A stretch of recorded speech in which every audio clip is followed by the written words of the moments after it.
Hello guys, this is Sahil Rana and welcome you all to Chatjees YouTube channel. तो आज के इस वीडियो में हम कंबशन एंड फ्लेम को पढ़ने वाले हैं, जो कि आपका स्टैंडर्ड एट सीबीएसई का चैप्टर है। तो स्टार्ट करते हैं वीडियो को। तो सबसे पहला टॉपिक है हमारा कंबशन कि कंबशन क्या होता है। तो यहाँ पर लिखा हुआ है chemical process. Combustion is kind of chemical process. क्या होता है भाई? केमिकल प्रोसेस होता है जिसमें कोई भी substance in which a substance react with oxygen. कोई भी सब्सटेंस जब ऑक्सीजन के साथ रिएक्ट होगा तो वो हीट देता है। वो क्या करता है? हीट निकलेगी, उससे क्या होगी? हीट रिलीज होगी। एग्जाम्पल के लिए मान लो, इसका एग्जाम्पल हो सकता है burning of would. Burning of would, लकड़ी जल रही है तो वो क्या है? Burning of would, a kind of combustion है। बर्निंग ऑफ वुड हो गया, बर्निंग ऑफ पेपर हो गया, एटसेट्रा। ठीक है, burning of would, burning of paper, etcetera. चलिए, कंबशन को तो हमने समझ लिया, अब हम इसके टाइप्स को समझते हैं। कंबशन तो पता है भाई कि कोई भी चीज़ क्या हो, ऑक्सीजन के प्रेजेंस में जब बर्न हो रही होगी और हीट दे रही होगी तो उसको हम लोग कंबशन कहते हैं। किसके प्रेजेंस में? ऑक्सीजन के प्रेजेंस में जो भी चीज़ बर्न हो उसे क्या कहेंगे हम लोग? कंबशन कहेंगे, जिसमें लाइट और हीट देती है। कोई भी चीज़ क्या करती है? हीट देती है। सिंपल सी बात है, तो उसे कंबशन कहते हैं। नोट कर लीजिएगा, ठीक है। वीडियो को पॉज करते हुए नोट करिएगा, कॉपी किताब लेके बैठिएगा, कॉपी पेन लेके बैठिएगा, बाजू वाले का नहीं छीनिएगा। चलिए, अब हम लोग समझते हैं टाइप्स ऑफ कंबशन को। कंबशन के कितने टाइप्स होते हैं? तो कंबशन के यार मेजरली दो ही टाइप्स है। पहला है हमारा रैपिड कंबशन। क्या है भाई? Rapid combustion. देखो, एक मिनट। रैपिड का अर्थ क्या होता है? रैपिड का मतलब कोई भी चीज बहुत तेजी से होना। तो rapid means the kind of combustion which happens very faster और विग्रसली, इसको known as rapid combustion. Rapid combustion वो तरह की कंबशन जो कि क्या होती है? एकदम सडन होती है, जो कि एकदम अचानक होती है, जो कि एकदम तेजी से होती है। ठीक है, जैसे कि रैपिड कंबशन का एग्जांपल जैसे हो गया हमारा burning of match stick. Burning of match stick, match stick को बर्न करो एकदम फटाक से हो जाता है। फिर जैसे एलपीजी का बर्न हो गया, पेट्रोल का जलना। ठीक है, ये क्या है? सबकी burning, burning of LPG, burning of petrol. इधर मान लेना बर्निंग लिखा हो तो burning of LPG, liquid petroleum gas, जो हमारे घर में होता है ना, सिलेंडर। ठीक है, तो सिलेंडर जो होती है वो, उसके साथ साथ अगर पेट्रोल जल रहा है, ठीक है, या फिर हमारा कोई फ्यूल डीजल जल रहा है, ठीक है, तो ये सारी चीज़ें जो हैं, ये सारी चीज़ें अचानक से जलना, कोई भी चीज़ एकदम काफ़ी तेज़ जलती है और उसके साथ साथ ये क्या देगी आपको? ऑफ कोर्स सी बात है, गिव्स हीट, और उसके साथ साथ लाइट भी देगी। ठीक है, क्या करेगी? हीट और लाइट दोनों देगी। और एक काइंड ऑफ रैपिड कंबशन क्या है? फास्ट प्रोसेस है। क्या है? Fast process. ठीक है, क्लियर है बात? रैपिड कंबशन समझ आ गया होगा। बढ़ते हैं अपने सेकेंड टाइप ऑफ कंबशन के लिए। देखो, तो जो हमारा सेकेंड टाइप ऑफ कंबशन है वो है हमारा स्पॉन्टेनियस कंबशन। क्या है? Spontaneous combustion. ठीक है, बी है स्पॉन्टेनियस कंबशन। देखो, इसको समझते हैं। स्पॉन्टेनियस का मतलब होता है लगातार, अ काइंड ऑफ कॉन्टिन्यूअस। क्या कहते हैं इसे? कॉन्टिन्यूअस। कोई भी चीज़ लगातार हो रही होती है तो उसको क्या कहते हैं? स्पॉन्टेनियस कहते हैं। तो स्पॉन्टेनियस कंबशन का मतलब क्या होना चाहिए? स्पॉन्टेनियस कंबशन का मतलब उस तरह की कंबशन जो कि अपने आप होती है और धीरे धीरे कॉन्टिन्यूसली चलती रहती। तो लिख सकते हैं those kind of combustion that happens continuously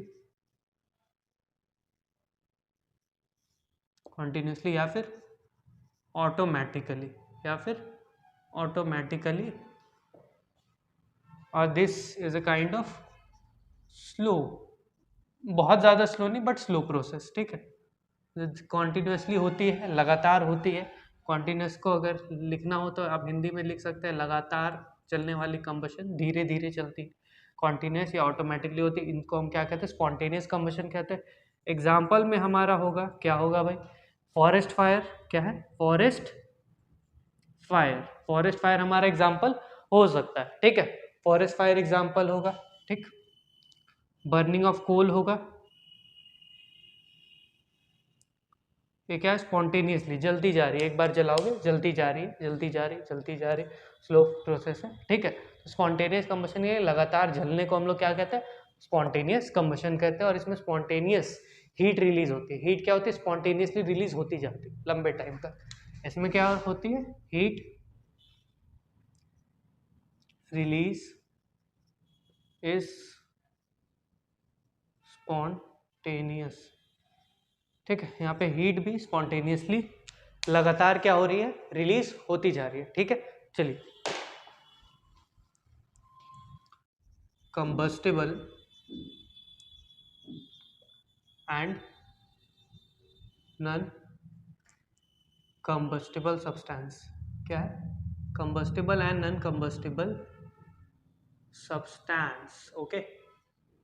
देखो ध्यान दो इधर, कंबस्टिबल या फिर नॉन कंबस्टिबल, ठीक है।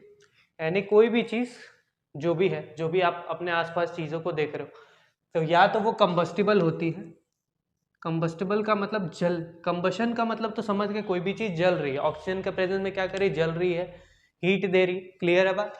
अब देखो, कंबस्टिबल वैसे सब्सटेंस होंगे जो कि काफी तेजी से जले या इजीली जले, दोज सब्सटेंस विच दैट होगा, those substance that Burns easily is called as combustible substance, ठीक है। ऐसे सब्सटेंस जो इजीली बर्न हो जाते हैं, इनको हम क्या कहते हैं, कंबस्टिबल सब्सटेंस कहते हैं। और नॉन कंबस्टिबल, ये ऐसे सब्सटेंस होते हैं जो इजीली बर्न नहीं होते, इनको थोड़ा सा टाइम लगता है, लिख लेंगे।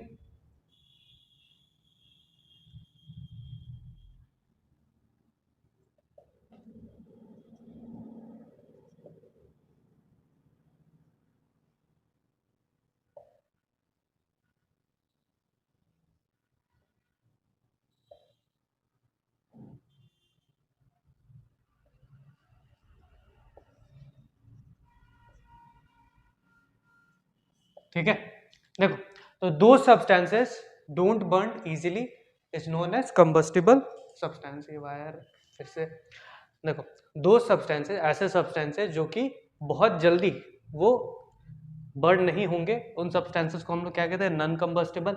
और वैसे सब्सटेंस जो जल्दी से बर्न हो जाते हैं, उनको क्या कहते हैं हम लोग, कंबस्टिबल सब्सटेंस। जो इजीली बर्न हो जाता है, मेरा पेपर है, कोयला है, बर्न हो जाता है भाई, ठीक है। अब यहाँ पे अगर मान लो मैं सैंड को बर्न करने की कोशिश करूँ, नहीं होगा, ठीक है।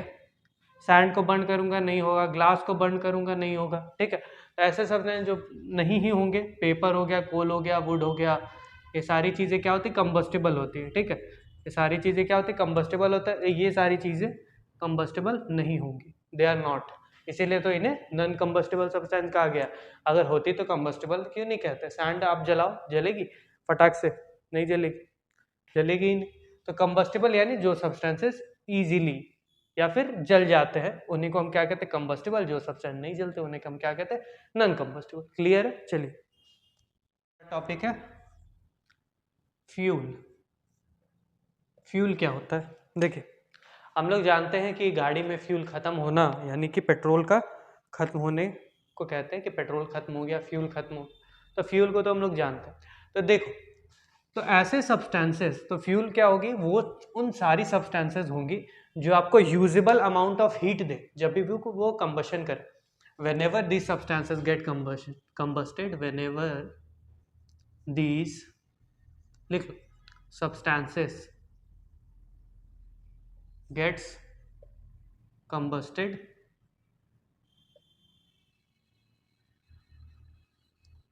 they give a usable amount of heat।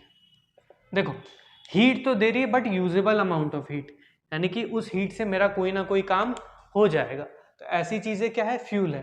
देखो, यूजेबल अमाउंट ऑफ हीट, जैसे कि हम जानते हैं कोल को, किसको जानते हैं, कोल को। जब हम लोग कोल को बर्न करते हैं तब उससे मेरे को हीट मिलता है, उस हीट से बहुत गाँव में खाना भी बनाया जाता है, कुकिंग के लिए यूज़ किया जाता है। और उसके साथ साथ इंडस्ट्रीज में इसका इलेक्ट्रिसिटी जनरेशन के लिए यूज़ किया जाता है। किसके लिए? इलेक्ट्रिसिटी जनरेशन, ठीक है। इलेक्ट्रिसिटी को जनरेट कराने के लिए ये कोल का यूज़ किया जाता है, ठीक है। क्लियर है बात? खाना बनाने के लिए गांव में यूज़ किया जाता है, हमने क्या यूज़ करना? इलेक्ट्रिसिटी जनरेशन, ठीक है। चलिए, उसके साथ साथ और भी एग्जाम्पल हो गए। ये तो हमारा पहला हो गया। दूसरा जैसे हमारा पेट्रोल हो गया। पेट्रोल हो गया, पेट्रोल को जलाकर हम एज अ फ्यूल उसको यूज़ करते हैं। कहाँ? कार्स में या फिर किसी भी व्हीकल में, ठीक है। कार, बाइक, जो भी है, स्कूटर, ठीक है। कोल हो गया, पेट्रोल हो गया, डीजल हो गए, ठीक है। हमारा सीएनजी हो गया, फिर आपका एलपीजी। ये सारी चीज़ें क्या है? फ्यूल है। फ्यूल को समझ गए? फ्यूल क्या होती है? तो फ्यूल ऐसे सब्सटेंस है जो यूजेबल अमाउंट ऑफ हीट आपको दे जब भी वो कंबशन करे। तो whenever they get combusted they give you a usable amount of heat. Okay guys, चलिए आगे बढ़ते हैं, ठीक।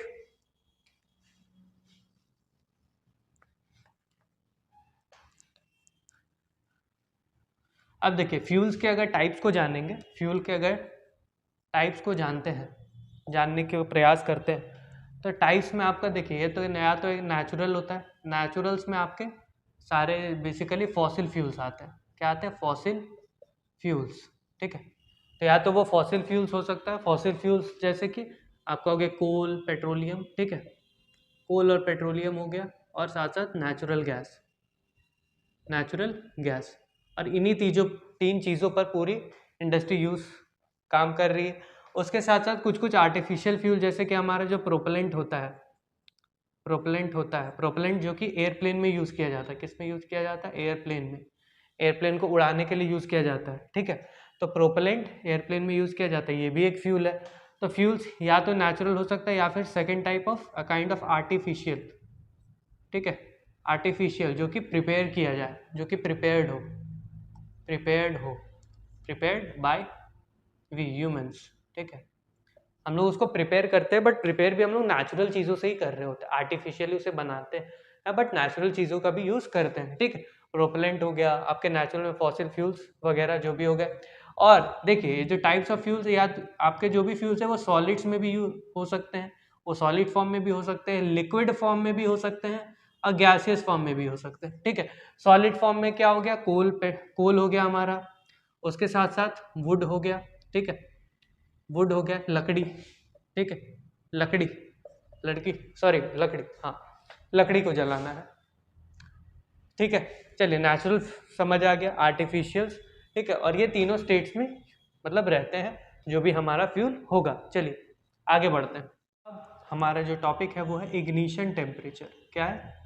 इग्निशन टेम्परेचर, इसको समझते हैं। देखिए, इग्निशन टेम्परेचर का मतलब, इग्निशन टेम्परेचर, इग्निशन वर्ड जो है ये इग्नाइट से आया है। क्या? किससे आया? इग्नाइट से। इग्नाइट का मतलब अ काइंड ऑफ चिंगारी और या फिर जलना को इग्नाइट कहते हैं। एकदम स्टार्ट करना, जो बर्निंग का जो एकदम स्टार्टिंग वाला फेज होता है ना, एकदम से इग्नाइट करना, एकदम से जलना, चिंगारी देना, उसको क्या बोलते हैं? इग्नाइट। तो इग्निशन टेम्परेचर बेसिकली किसी भी चीज़ को इग्नाइट करने के लिए जो मिनिमम टेम्परेचर चाहिए, किसी भी चीज़ को ले, क्या, देखो ध्यान से, किसी भी चीज़ को इग्नाइट करने के जो मिनिमम टेम्परेचर चाहिए होती है, उसी को हम लोग क्या कहते हैं? इग्निशन टेम्परेचर कहते हैं। कुछ कुछ चीज़ों का इग्निशन टेम्परेचर बहुत कम होता है, कुछ कुछ चीज़ों का इग्निशन टेम्परेचर थोड़ा सा ज़्यादा होता है, ठीक है। अगर आप पेपर को लोगे, अगर आप पेपर को ले रहे हैं और पेपर को आपने जलाया, मतलब मैच स्टिक जलाई, पेपर को रखा, तो पेपर क्या होगा? पेपर तुरंत से जलने लगेगा, तुरंत जल जाएगा उससे। लेकिन अगर आप कोल को ऐसे करो, कोल को अगर मान लो, कोल को लो और एक माचिस से उसे जलाने की कोशिश करो, घंटों लग जाएंगे बट शायद वो नहीं जले, थोड़ा बहुत जल जाए तो जल जाए, बट ऐसे तो वो नहीं जलेगा, बहुत मुश्किल होगी, ठीक है। तो देखो, पेपर जल गया बट कोल क्यों नहीं जला? क्योंकि इग्निशन टेम्परेचर का फर्क है। किसी भी चीज़ को इग्नाइट करने के लिए जो मिनिमम टेम्परेचर पे आपको ले जाना पड़ता है, उसके बाद वो सब्सटेंस जलना स्टार्ट होता है, उसी को हम लोग क्या कहते हैं? इग्निशन टेम्परेचर कहते हैं। और कोल का इग्निशन टेम्परेचर ज़्यादा होता है पेपर से, इससे ये बात पता चले। तो इग्निशन टेम्परेचर भी हमने समझ लिया। इग्निशन टेम्परेचर आपका हो गया क्लियर। अब इसके बाद एक और टॉपिक है जो कि है हमारा इनफ्लेमेबल सब्सटेंस। इनफ्लेमेबल सब्सटेंस, देखो इसे क्या कहते हैं, इनफ्लेमेबल सब्सटेंस वैसे सब्सटेंस होते हैं जो कि आपका बहुत जल्दी फायर, जो बहुत जल्दी इग्नाइट हो जाते हैं, they ignite at very low temperature, they ignite at very low temperature, यानी ऐसे सब्सटेंस जो बहुत ज़्यादा कम टेम्परेचर पे इग्नाइट हो उन्हें हम क्या कहेंगे, इनफ्लेमेबल सब्सटेंसेस कहेंगे। इनफ्लेमेबल सब्सटेंसेस के एग्जांपल जैसे कि एलपीजी था हमारा, सीएनजी था, ठीक है, ये बहुत जल्दी इग्नाइट हो जाता है बहुत कम टेम्परेचर पे। पेपर भी हमारा काफ़ी जल्दी इग्नाइट हो जाता है, एकदम माचिस से फटाक से जल जाता है। उसके साथ साथ एसीटोन, एसीटोन जानते हैं जो परफ्यूम में यूज़ होता है, किस में यूज़ होता है, परफ्यूम्स में, ठीक है। एसीटोन हमारा कहाँ यूज़ होता है, परफ्यूम्स में यूज़ होता है। और ये परफ्यूम्स में यूज़ होने के कारण आपने परफ्यूम में कहीं ना कहीं पढ़ा होगा inflammable substance, keep away, keep it out from fire, इसे दूर रखें, इसे आग से दूर रखें, नहीं तो जल जाएगा, ठीक है। समझ गए, क्लियर। चलिए आगे बढ़ते हैं। फ्लेम एंड स्मोक, ठीक है। चलिए देखिए फ्लेम क्या होता है और स्मोक क्या होता है। फ्लेम बेसिकली जब कोई भी फ्यूल, मान लीजिए किसी फ्यूल को जब बर्न करते हैं, क्या करते हैं, किसी फ्यूल को बर्न करते हैं और जब वो लाइट और हीट देता है, उसी लाइट और हीट वाले पार्ट को, उसी को हम क्या कहते हैं, फ्लेम कहते हैं। क्या कहते हैं, उसे हम फ्लेम कहते हैं। क्लियर है बात। चलिए, और स्मोक, स्मोक क्या होता है, जहां पर भी फ्लेम होगा, जिस भी जगह पे फ्लेम होगा, जैसे कि मान लो यहाँ पर एक फ्लेम है, ठीक है, तो यहाँ से आपको धुआं, आपको स्मोक दिखेगा, जरूर दिखेगा। तो स्मोक क्या होता है, ये अनबर्न्ड पार्टिकल होते हैं। क्या होते हैं, अनबर्न्ड सॉलिड पार्टिकल। क्या होता है ये भाई, अनबर्न्ड सॉलिड पार्टिकल। और यही अनबर्न्ड सॉलिड पार्टिकल्स को हम कहते हैं स्मोक। अब आपने स्मोक में भी वैरायटी देखी होगी, आपने देखा होगा ब्लैक स्मोक। क्या होता है, ब्लैक, जो स्मोक ब्लैक होता है, काला धुआं। तो ब्लैक स्मोक बेसिकली होता है आपका जो अनबर्न्ड कार्बन पार्टिकल्स उसमें होते हैं। अगर उसमें अनबर्न्ड कार्बन है तो आपका स्मोक कैसा होगा, काला होगा, ठीक है। तो क्या होगा, इसमें क्या होता है, unburned smoke, sorry carbon particle, इसमें क्या होता है, अनबर्न्ड कार्बन पार्टिकल, ठीक है। समझ आ गया। चलिए देखिए फिर से समझा देते हैं। फ्लेम क्या होता है, हमारे काइंड ऑफ फ्यूल होता है, सॉरी, फ्लेम क्या होता है, फ्यूल जब भी बर्न करता है, whenever a fuel get burn it will give off light and heat, and this light and heat is called as flame. अब फ्लेम के ना बहुत सारे रीजन्स होते हैं, आप देख सकते हो। तो फ्लेम के बहुत सारे रीजन्स होते हैं। इसमें एक आउटर रीजन होता है, अगर कैंडल फ्लेम को देखो तो आउटर रीजन जो सबसे हॉटेस्ट पार्ट होता है, मिडल रीजन जो उससे कम गर्म होता है, और एकदम बीच वाला जो रीजन होता है, उस रीजन में क्या होता है, उस रीजन में आपका हीट सबसे ज्यादा कम होता है, जो कि ब्लैक कलर का दिखता है, ठीक है। समझ गए। चलिए, तो फ्लेम को हमने समझ गया, स्मोक को हमने समझ गया। अब हम बढ़ते हैं आगे।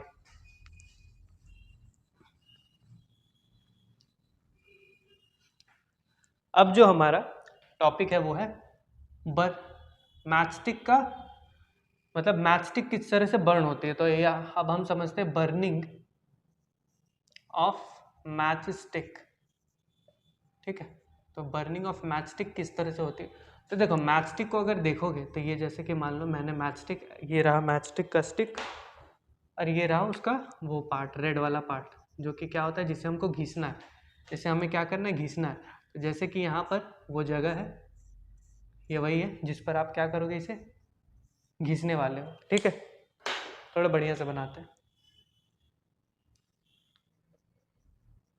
तो ये ऐसा ही कुछ होता है ना, घरों में माचिस की तीलियों पर, तो इसे ऐसे ही बर्न करते हैं। तो इसे मान लो आपने घिसा, ये कुछ इस तरह से मूव किया, ठीक है, इधर आया, ऐसा मूव किया। जब ये इस तरह का मूव करेगा, जैसे ये मूव करेगा, ठीक है, ये थोड़ा सा क्या होगा, बर्न करना स्टार्ट कर जाएगा, और यहाँ पर ये जो है हमारा मैचस्टिक पूरा बर्न होना शुरू होगा, ठीक है। देखो क्या होता है, ये जो मैचस्टिक के ऊपर जो रेड कलर की चीज़ होती है, ये जो रेड कलर की चीज़ है, ठीक है, रेड कलर से ही दिखाते हैं। तो ये जो रेड कलर की चीज़ है, ठीक है, ये होती है रेड फॉस्फोरस। ये क्या होती है, रेड फॉस्फोरस, ठीक है। और ये जो रेड फॉस्फोरस है, ये जैसे ही फ्रिक्शन के कारण, यानी ये जैसे ही घिसती है, तो जैसे इसमें फ्रिक्शन डेवलप होता है, जैसे ही इसे घिसा जाता है, तो ये फिर कन्वर्ट हो जाती है, ये वाइट फॉस्फोरस कन्वर्ट होती है हमारी वाइट फॉस्फोरस में। किसमें? White phosphorus. ठीक है, वाइट फॉस्फोरस में कन्वर्ट हो जाए शॉर्ट में। एंड ये वाइट फॉस्फोरस के साथ जैसे ही ऑक्सीजन आया, जैसे मैंने खींचा वाइट फॉस्फोरस में कन्वर्ट हुई, और जैसे ही ऑक्सीजन होगा हमारे एटमॉस्फेयर में, क्या ऑक्सीजन होगा, तो जैसे ही ऑक्सीजन उसके कांटेक्ट में आएगा ये क्या कर लेगा? बर्न करना स्टार्ट कर लेगा। ठीक है, और ये क्या हो जाएगा? बर्न हो जाएगा। रुकिए, ठीक, और ये बर्न होगा बिल्कुल ऐसे ही। ठीक है, तो बर्निंग ऑफ मैचस्टिक समझ लिया हमने। ठीक है, यहाँ पे हमारा ये फर्स्ट पार्ट कंप्लीट होता है। मिलते हैं आपसे अगले वीडियो में, तब तक के लिए ऑल द बेस्ट, जय हिंद।